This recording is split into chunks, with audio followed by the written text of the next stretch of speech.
Washington quarterback commit Dash Beierly was one of the best on the field at the Elite 11. You are Locked On Huskies, your daily podcast on the Washington Huskies, part of the Locked On Podcast Network, your team every day.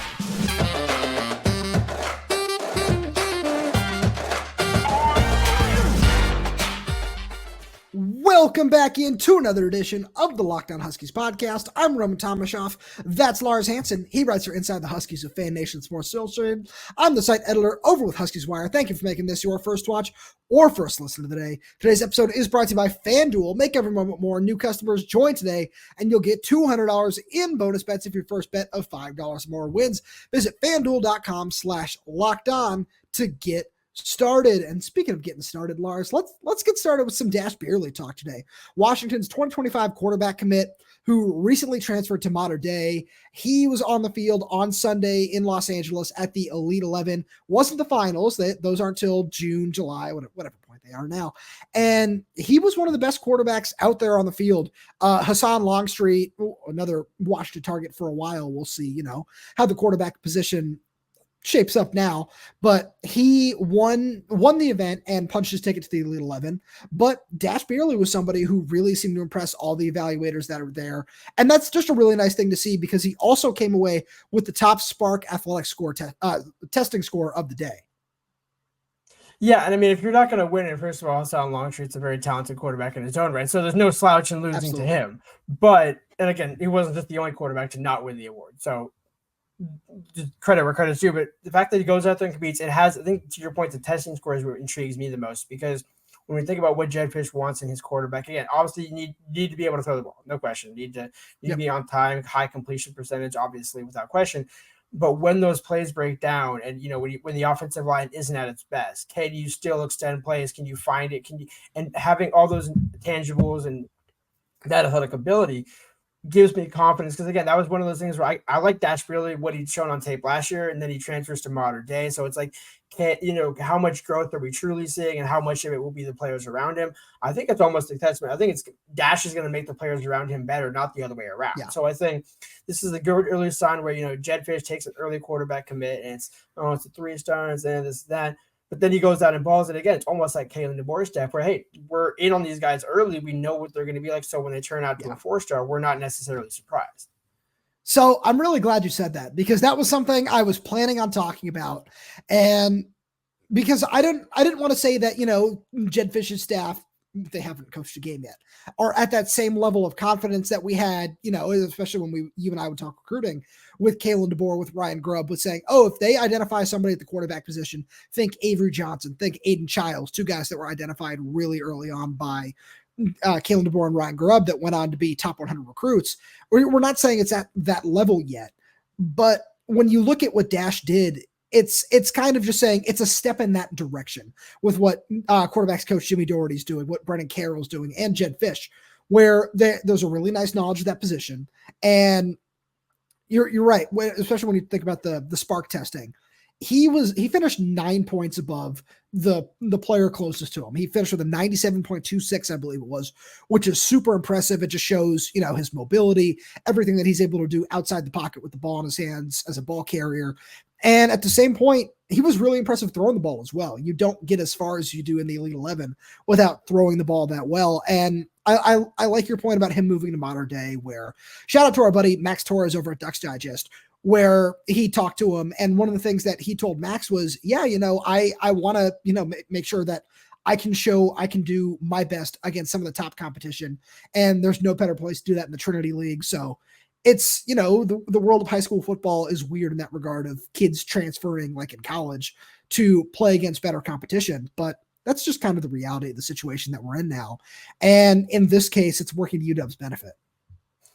Yeah, exactly. And the other thing is both competing at the Elite 11, going into the Trinity League, you want your commits to do that, right? You want the guys that you're bringing in, and you don't want them to say, okay, well, you're a great two-way quarterback, but what happens when you play 3A, 4A? Because in college, you're more likely than not facing 3, 4, 5, 6A talent.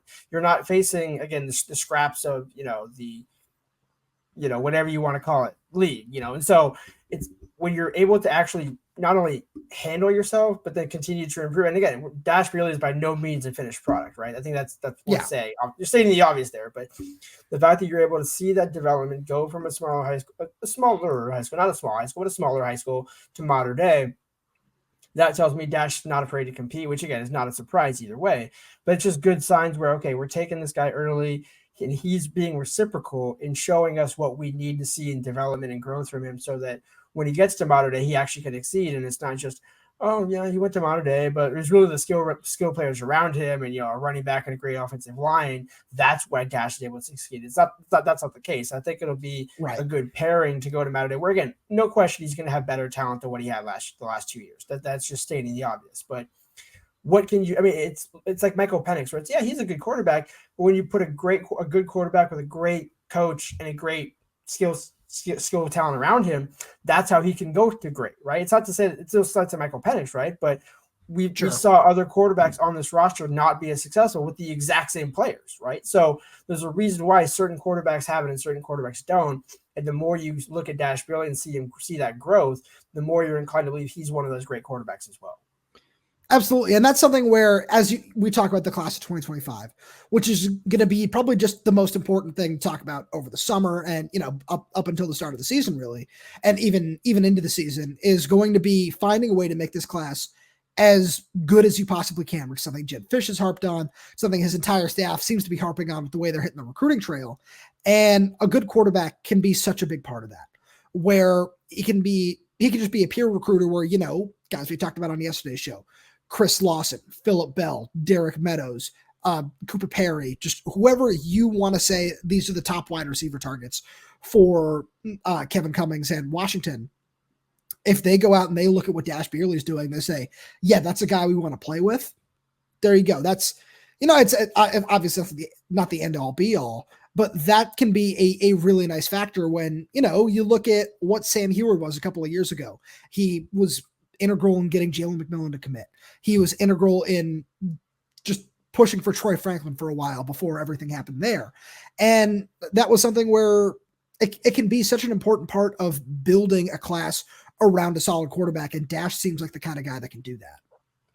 Exactly. And the best opportunities to do that are when you're able to go to these showcase events and be around other elite talent, right? Where kids just, even if Dash isn't talking to him about Washington, you just see, oh, that kid's committed to Washington. Oh, he's nice. Like I wouldn't mind playing for him and being his receiver and being maybe an offensive. I mean, like, hey, I wouldn't mind blocking for him. He seems like a cool kid. Like, there's all those little things that add up. Because again, there's going to be a bunch of kids always hitting each other. Hey, you should come play with me. Hey, come play with me. It's like, well, when you actually see these kids in person and when you build a personal relationship with them at these camps and at these opportunities, that's how those teams truly separate. And that's why certain guys end up wanting to actually play for them. And it's a great point you made about Sam Heward and Jedd McMillan.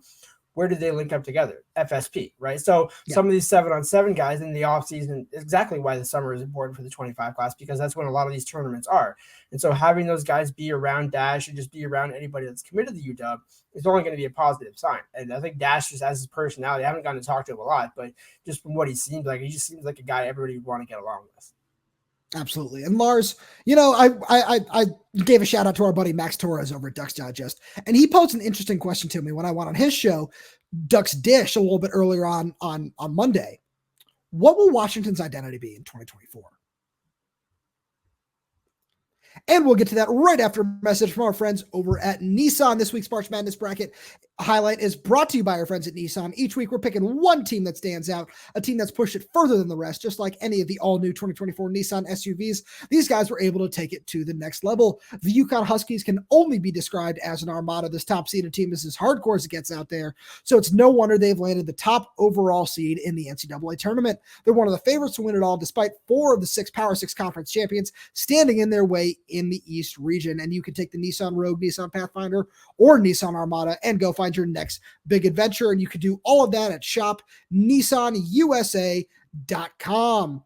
And, as long as we're giving out shout outs, we got to give one to our friends over at Fire TV. Fire TV is your destination for sports, from live games to highlights to in-depth analysis. Fire TV offers amazing viewing experiences with smart TVs, as well as the Fire TV stick that you can plug into your existing TV that provides access to millions of movies and TV episodes, as well as free and live TV. Whether it's opening weekend for baseball or the college basketball tournament, you're going to want to have a Fire TV. Fire TV recently created Fire TV channels to deliver a constant supply of the latest videos from your favorite sports brands, all for free, and that includes all of us here at Locked On and most of the big pro leagues and college conferences as well. Fire TV channels lets you dive into all the game analysis, highlights, and more to keep up to date on all the latest in the world of sports, from March Madness to the NBA, the MLB, and lots more. Not to mention great news, entertainment, gaming, travel, and cooking videos as well. Fire TV channels, you can check out Fire TV channels on Fire TV and Alexa devices. And if you haven't checked out Fire TV channels, you should. Trust me on this. And you can learn more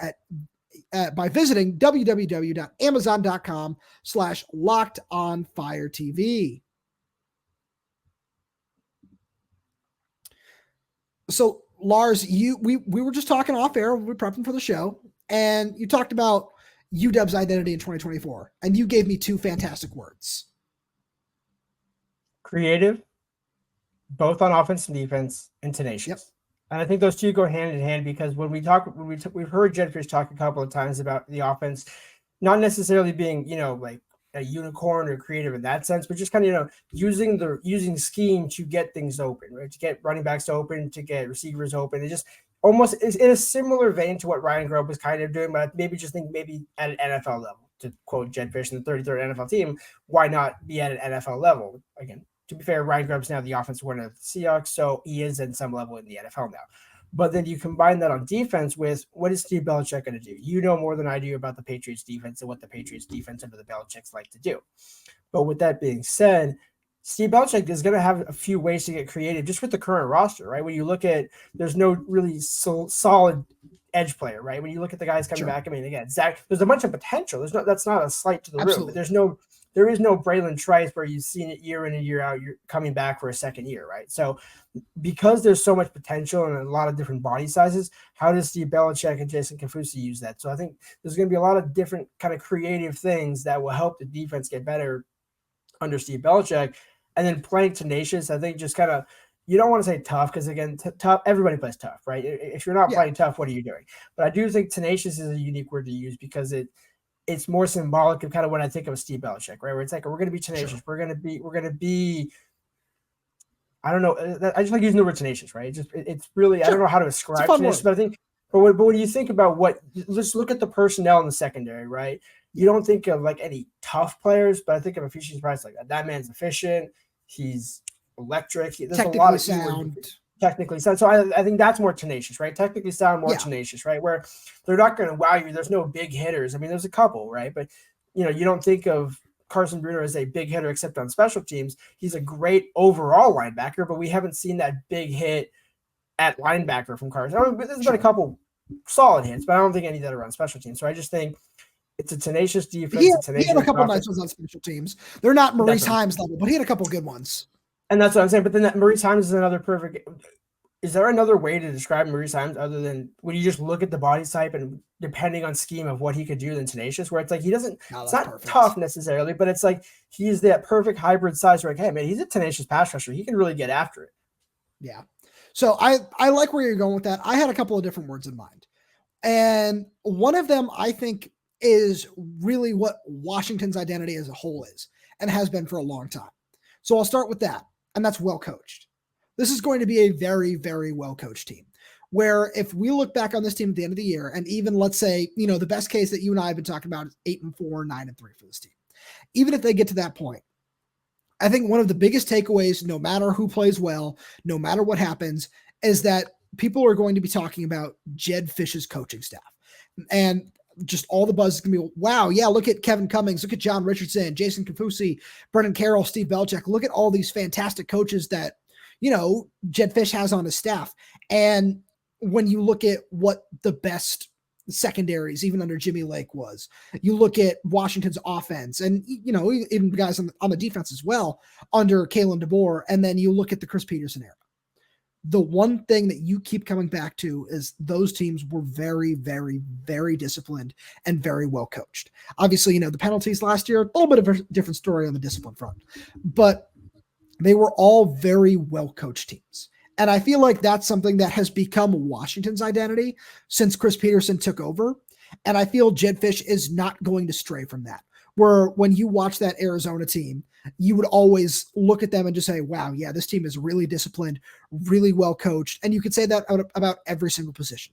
The technique, the route concepts, which gets into the creativity like you were talking about. That everything on the coaching side of things is never going to be something to worry about. And especially, when there are so many factors in the world of college football, making sure that you're well coached is probably the most important one, in my opinion. It's probably coaching number one, and then just right behind that is talent, which is what this coaching staff is working really hard to make sure it brings in top tier talent every year, which is really cool to see. So I think that those two things go hand in hand. But the other one that came up for me is balanced. Because keep giving shout outs to Max today because he's fantastic. He does great work covering recruiting, covering Oregon, all that great stuff. And when we were discussing it, he pointed out the differences in Kalen DeBoer's offense versus Chris Peterson's defense, saying, there was a swing. There was a swing with Chris Peterson's defense for the longest time. That was the identity of the team. And Kalen DeBoer comes in, and it was all about the offense. And that was a really good point. And I told him, I think that this is going to be the best of both worlds, where you look at Arizona's offense. It was top 15. It was explosive. It ran the ball really well, threw the ball really well. They did a little bit of everything. You look at the defense. It defended the run really well. They were really good in the secondary with two top-tier corners. And there wasn't really one true weakness that you could look at and just say, that they're still working to bring in elite talent. But with everybody that they have in the room, they've done a really good job of making this a good football team from top to bottom. And the only word that comes to my mind when I think of that is balanced. No doubt. And I think all four words kind of work together, right? Because the best team that won? Michigan won by being the best team, and they were both balanced, right? J.J. McCarthy is just enough, and you had Blake Corum and Donovan Edwards just doing their thing, right? What does that tell me right off the bat? Okay, you're balanced, you're well coached, perfectly nailed for you. Tenacious, you're playing together, you're playing as a team, right? I think that's the other important thing when you talk about balance, is where there's one thing to have talent, there's one thing to have good coaches, but can it all work together? And similar to Kalen DeBoer, because again, I don't want to keep harping on it, but similar to Kalen DeBoer, where that triangle at the top, where it's Kalen, it's Ryan Grubb, and then except the problem was that triangle, the third one was kind of a William Inge, Chuck Morrell, Courtney Morgan. You weren't really sure who that third triangle was. Sure. With Jedd, it's very clear. It's Jedd, it's Brennan Carroll, it's Steve Belichick. And those three kind of feeding off of each other really make this staff kind of a cohesive unit. And I think that's what happens if you want the team to play together, having all the coaches, be on the same page and kind of in their similar roles. And I think it's perfect how they built out the staff, right? Where you look at, you have Jason Kawusi coaching the entire defensive line. And then Robert Bala is just the inside linebackers coach. So that tells me already how they want to view this team. And that's in terms of you want to balance it out, right? Where instead of just having a 2-2-2-2-4, right, or whatever you want to call it, it's 3 or 4 or 2 or 5. It's more of a 4-2-5, right? And that's why I think having the setup that they're having works perfectly for it. And it just seems like even though the coaching hires were all spread out, it does seem like it's really become a cohesive unit. I mean, it's one thing Will Rogers told me, that after the first few team meetings, it's been a pretty clear buy-in on the team that everybody believes in what Jedd Fisch is preaching. And when I got to talk to Carson Bruner, it was the same thing on defense, where it's like, okay, these guys, they know what they're talking about. They're not just coming from the NFL and checking out at 5 p.m., right? These guys, like, I can go up to their office at any point. I can relate to them. I mean, he's an interesting guy, right? Belichick's an interesting guy, but it's not a bad thing, right? These players, it's almost like instead of being like, wow, is he going to be able to relate to him? It's like, actually, yeah, by being so unique, and the keyword with that is authentic. That's why the players are relating to him, because Belichick's not trying to be anybody but Steve Belichick. And he would tell you that to a person. He's like, I don't know who else to be.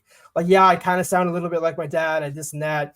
But I remember Carson Bruner mentioned to me, he was like, I asked more about, like, how did you manage the dynamics with your dad? Like, how was it, like, in terms of, because obviously the elephant in the room is your Bill Belichick's son, but how did you kind of balance your name with the family name? And he's like, yeah, it was just a straight working relationship. There was no favoritism. There was no, I got this because of whatever. And we're two different people either way. So I think it's just the balance of, going back to your team, the balance of the coaching staff personalities and their ability to coach, right? There's nobody that's like, you don't look at the staff and there's nobody in a round peg in a square hole, right? There's nobody that's like, ooh, sure. Kind of doesn't, I don't see that fit. Everybody that's there, even Vinny Sincero with the safeties, it's like, well, it makes sense. Vinny was more of a safety than a linebacker. He has experience in both. why not bring Robert Balla in just to coach the linebackers, and Vinny can kind of help out if need be. So it's a perfect balance all the way around. Yeah, I like that a lot. And that's the fun thing about what this Washington team has turned into, where, you can go and you can look around the country and just say, oh, well, why isn't it working here? Even though they have these players, why isn't it working there? Even though they're bringing in this kind of talent. And the finger that you can always point is at the coaching staff.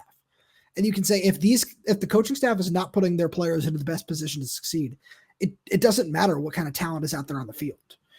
You're still going to win some games. You're still going to find some success, but it's not going to be the same. Yeah, I mean, look at Texas A&M was the school that came to mind right when you said that. It's like, look at the coach. It's like, well, Jimbo wasn't that good a coach. I mean, Kevin Sumlin in Arizona before Jedd Fisch, where it's like, hey, we thought you were getting a great coach, and not so much, And then you look at Kalen DeBoer, where it's like, oh no, he's won everywhere, wins everywhere. Why not? So it all makes sense at the end of the day. But yeah, it's like, just because you don't have a national championship or your last name isn't Saban. It's like, well, there's other good coaches there besides people named Saban, Sweeney, or Kirby Smart. It's like, you gotta find it, and then it's gotta be the right fit. Because there's some people who would not work at Washington and some who would thrive. And so it's more of a relationship than it is a fit. And because we're talking about coaches, we're going to stay right on that topic. And we've got some high expectations for some of these guys. Right after a message from our friends over at FanDuel, because you can say goodbye to busted brackets, because FanDuel lets you bet on every game of the tourney. Whether you're betting on a big upset or a one seed, it's time to go dancing on America's #1 sports book. Right now, new customers get $200 in bonus bets if your first $5 bet wins. That's $200 to use on point spreads, money lines. You can even pick who's going to win it all. And you can do all that by just visiting FanDuel.com/lockedon and bet on college hoops until they cut down the nets.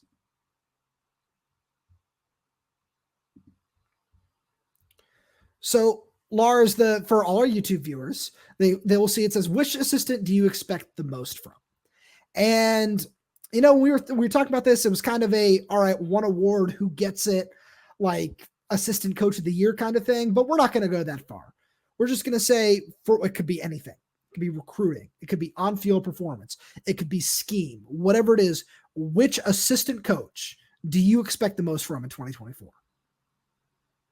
So I was thinking of a couple names, because obviously, I mean, let's just kind of, for the sake of argument, remove the coordinators, because I mean, I think if I took Brennan Carroll, Steve Belichick, I was going to take Steve Belichick. Yeah. Oh, okay. So you know what? Because of your Boston ties, I'm going to give you that one. But so the one that I was going to go for is Scottie Graham.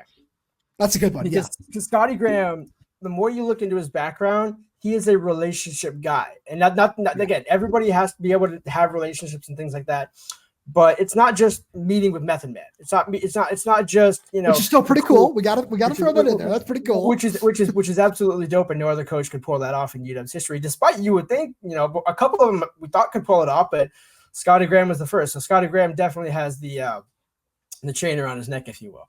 But with that being said, the other part of it is, look at what the running backs are going to have to do at Washington. It's going to play an integral. You're getting Jonah Coleman, right? So you've already done the first part, right? Get your guy that you had at Arizona that you developed. But then you also have Tyler Rogers, Sam Adams. There's a number of running backs in that room where, okay, because the quarterback is still relatively uncertain, what's going to happen at running back? Who's going to help the quarterback the most, right? As a pass blocker, as a this and that. And so not just from a relationship standpoint, from a development standpoint. I think Scottie Graham, to me, because again, obviously, Brennan Carroll being the offensive coordinator, he's going to be the guy laying out the offensive game plan. But Jedd Fisch is still calling the plays, mind you. So that's worth remembering. So it's still all going to come down to Jedd Fisch on offense. But when you look at what Scottie Graham, just kind of who he represents, just the person that he is. I've never personally met him, but just when you hear people talk about him, you see what he's been able to develop. But the only time he's ever been a coach was at Arizona. So this would be his second coaching job ever. Right. So to me, it's like, okay, there's the ceiling is so high for him because the floor is also so high. It's like, he just strikes me as a guy where, even though it doesn't sound right, where it's like, wait, the floor should be pretty low if he has, it's like high risk, high reward. But to me, I think there's a reason why Jedd Fisch brought him along, and it's because of the person, the integral kind of that glue guy in the office, if you will. Absolutely. So I'm going to talk about Steve Belichick some more. And it's not just because I'm a Boston guy. I am so intrigued by his scheme. The more I talk to different people, the more I hear about it, the more excited I am to watch it unfold. And I'm not going to go back through the whole, I want to see more utilization like Jabril Peppers, like Jelani Tavai, that whole sort of thing. But the reason I want to talk about it is because when you look at this defense, and especially when you look at, because another guy that, I want to throw a mention in for position coaches is John Richardson. Another guy who has gotten a lot of love on the show because he's doing a tremendous job so far. He's a really good developer, the whole 9 yards as a recruiter as well. When you look at where this coaching staff has seemed to prioritize some of its resources in 2025, it's in the defensive backfield. When you look at some of the visits they're getting versus some of the other positions that, they're still continuing to schedule, all the high profile defensive backs were the first ones to schedule their visits to Washington, which is definitely a credit to John Richardson, Vinny Sunseri, but it also just means that there's something about Washington, whether it be on film or whatever it might be, that they really like. And when you look at you have a point, go ahead. No, I was going to think, as you were saying that, I was thinking the other side of this question is which coach is the most intriguing? And the reason why I say that is to your point about Steve Belichick. But to your point about Steve Belichick, the one that intrigues me the most is Vinny Sunseri, because you absolutely hit the home run. John Richardson, we know what he's going to do as a coach and as a recruiter, right? What is Vinny Sunseri going to do, right? Safety is just as important as cornerback in terms of, because again, you could have great corners, but if teams are beating you down the middle in zone coverage, well, it defeats the purpose of having 3 All-American cornerbacks. So Vinny's the one to me where how his fit works in this defense, I'm going to be really intrigued, because I think that's what could take this defense from good to great at the end of the day. So I like your point there. And that kind of ties into what I wanted to say with Belichick here, is because he can do so many different things from his safeties. When you look at some of the guys that he's had over the years in New England, where Kyle Duggar is a really good example of just somebody who's been super productive over the last couple of seasons. And he's a fantastic athlete, really good player. And, it's somebody that I look at Anquan Fagans and I can see him playing that role really well. But when I look at what Steve Belichick brings to this defense, I see that the way that they are recruiting and the way John Richardson specifically is recruiting, he likes those big, long corners that can play man coverage. You know who else loves big, long corners that can play man coverage? Steve and Bill Belichick. That is just kind of what they've built so much of this defense on is, all right, we're just going to take away these options by guys who are just going to smother you in one-on-one coverage. You and I have talked about Ephesians Prysock at length. He's somebody who can do that perfectly. It looks like Tacario Davis is probably going to stay at Arizona from just the fact that there's been no movement there at all. He's somebody who can also just do that at length. And if he does end up at Washington by some stretch of the imagination, boom, you got 2 guys right there.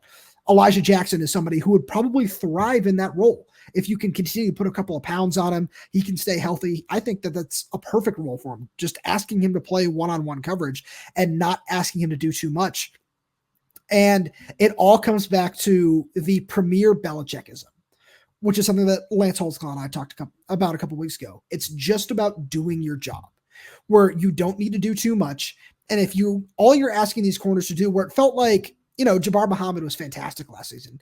And he's like the one guy who I would probably exclude from this, where it felt like sometimes some of the corners were asked to do a little bit too much in terms of passing, in terms of, okay, I got to pass off here, or I got to do a different thing here, or I got to sit in a zone here, where it feels like it's going to be somewhat simplistic under Belichick in the secondary, where it's, all right, just go man up and do your job, and we're going to let everything else play in front of you. So if you've had guys that can lock down the back end and keep everything else in front of you, I don't know if it's going to return to a Pete Kwiatkowski level of defense, but there's certainly a possibility of it looking a lot like that, where they aren't going to be giving up any big plays, and everything is going to be just short gain, and you're going to have to fight for every yard down the field. Exactly. I mean, as you were saying that, I think the reason why Tacario Davis didn't end up coming to Washington is because of Elijah Jackson, right? Because are you really going to push Elijah either into a nickel role or a second cornerback role, looking at what he did last season? And I think that's the key. Is imagine, you and I both know what he did without as much coaching last year. Imagine if he had John Richardson. And when you talk about man defense, that's what won in the Sugar Bowl, right? Where Elijah, you just knew on that play. Elijah knew think about the second or third step that A.D. Mitchell took. Okay, he's going to go back and he's going to cut. That's why he kept going, took the back pedal and then cut perfect. And now again, was it a great ball by Quinn Ewers? No. But with that being said, not even close. But with that being said, Elijah still has to go make that play without committing PI, right? Or holding or doing whatever. And he made it perfectly. So I think to your point, these cornerbacks are built to thrive in a man defense. And now they can still play zone, right? Obviously. But I think if you just probably saw Elijah Jackson, whoever else you want to throw back there, Thaddeus Dixon, not Devon Brown. I'm not Devon Banks. Devon Banks. Thank you. I was like, I'm thinking of Miles Bryant. So you mixed up Devin Bryant and Devon Banks. Yeah, I know that. So I'm sorry. There's one other name I want to mention because we'd be remiss if we didn't mention this name, and it's not offensive coordinator Brennan Carroll. It's offensive line coach Brennan Carroll, where there's still so many questions along the offensive line. We know. We get it. We're waiting for spring ball. We're waiting for the portal to open. We don't know how many more times we're not, because all the everydayers know like our thoughts on the offensive line, but there's still just it's not frustrating, but it's just a level of patience that needs to be had with what's going to happen at that position. And it all just depends on what the transfer portal looks like in the spring window. But with or without that, there is a lot of work that needs to be done along the offensive line. And the Huskies are replacing the Joe Moore Award-winning offensive line. So he's going to have his work cut out for him no matter what. And Arizona's offensive line was really good last year. They were really impressive. Now he's got a very tall task ahead of him. And in fairness, he basically has a blank canvas too, to where you can build. I think to me, what's more important, again, obviously the elephant in the room is the offensive line is going to have to get figured out. But the point of that is you're going to get the players in April and May who aren't going to practice until August. So they're not going to just all of a sudden get them out of the portal and 3 days later they're in pads at UW. That's not that's not how this isn't the NFL just yet, where you sign and then you can go to the rookie free agent camp or whatever. That's not how this works right now.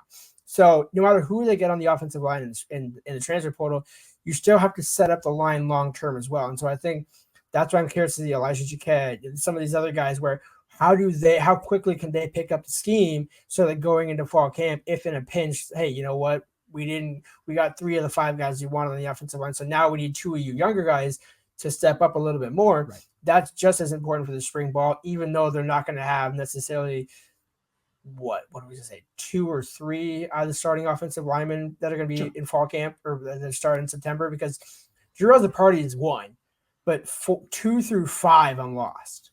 Yeah. And there's so many questions that won't be answered till at least the beginning of May, where there's going to be a lot of time between now and then. And that feels like a great place to wrap up. And as always, Lars, thank you so much for being here. Thank you to all the everydayers for tuning in.